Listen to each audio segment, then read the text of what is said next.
धर्म तो इस्लाम होता नहीं, मजहब है, संप्रदाय है। धर्म तो जानता है, मुसलमान धर्म तो जानते नहीं कैसा होता है।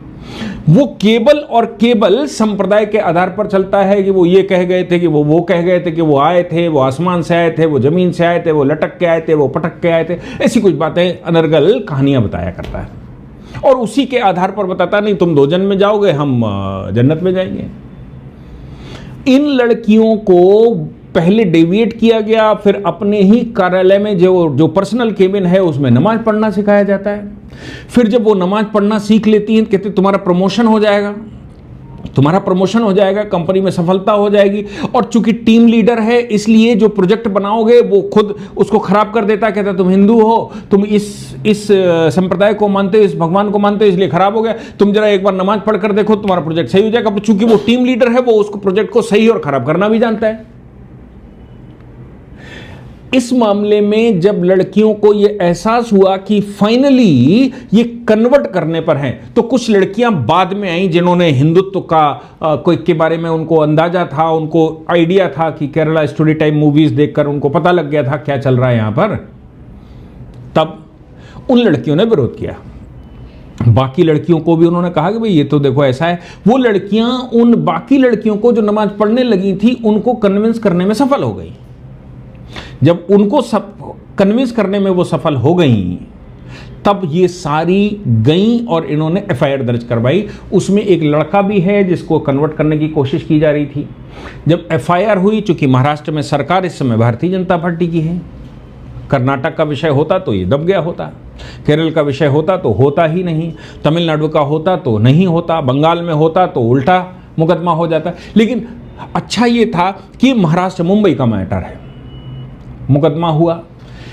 जब इन्वेस्टिगेशन शुरू हुआ तो ऐसे 6 लोग पकड़े गए उस कंपनी के ऑफिस में। सॉफ्टवेयर कंपनी, विश्व का काम करते हैं, संसार से ऊपर उठकर उनको माना जाता है।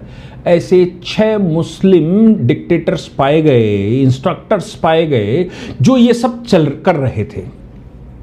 लड़कियों ने बयान दिया और उसके आधार पर यह शुरू हुआ। तब सरकार को पता लगा और सरकार ने तत्काल मुख्यमंत्री को स्टेटमेंट देना पड़ा। देवेंद्र फडणवीस ने कहा इस मामले में कि देखिए, हम ये जो कॉर्पोरेट जिहाद है, इस कॉर्पोरेट जिहाद को स्वीकार नहीं कर सकते। कॉर्पोरेट कंपनी का मालिक तो कंपनी खुद होती, बाकी सब शेयर होल्डर होते हैं। इसलिए यहां पर जो एम्प्लॉय होते हैं कंपनियों में, वो एम्प्लॉय ही सब कुछ होते हैं। अब जो उसके अंडर में काम कर रहा है वो तो उसको ही जानता है, वही उसकी प्रोजेक्ट रिपोर्ट बनाएगा, वही उसको अपॉइंटमेंट से लेकर डिसमिसल तक करवाएगा।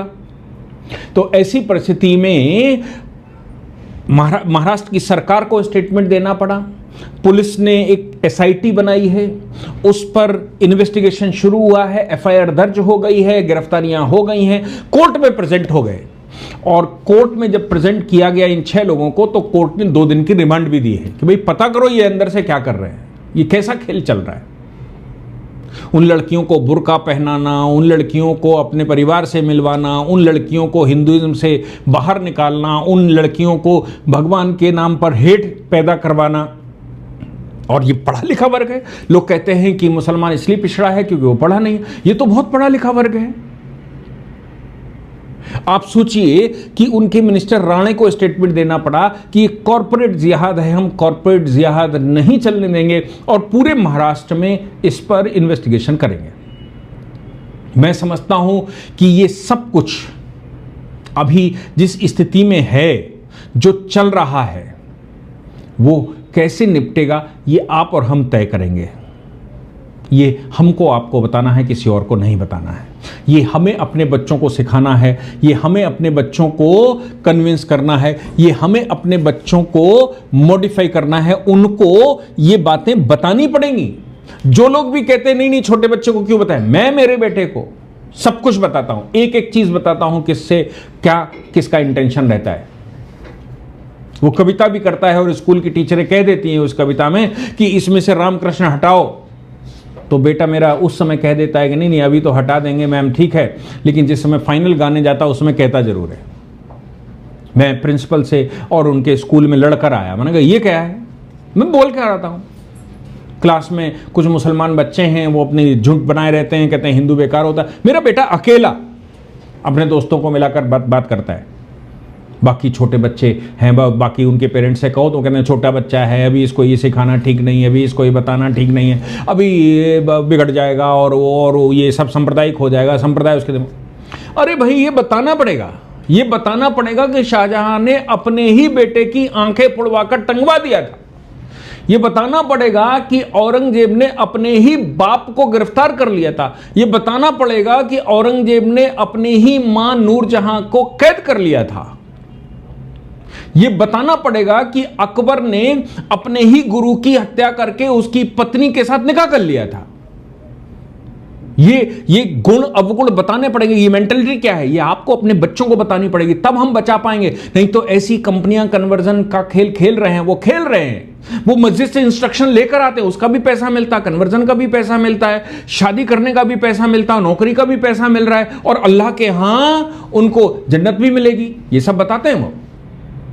मैं समझता हूं महाराष्ट्र की वो 15 लड़कियां जो देश भर से गई होंगी वहां काम करने के लिए सॉफ्टवेयर कंपनी में, उनको साधुवाद कहना चाहिए। उनमें उन 2 लड़कियों को भी कहना चाहिए जो बाद में गई और उन्होंने ये सारा खेल खोला।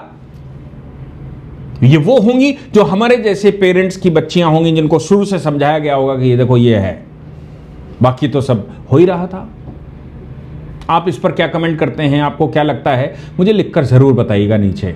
बाकी अगर आपको हमारे जो देश भर में जो लीगल अपडेट्स होते हैं उनको चाहिए तो एक व्हाट्सएप चैनल का लिंक नीचे जोड़ रहा हूं, उस व्हाट्सएप चैनल को ज्वाइन कर लीजिए।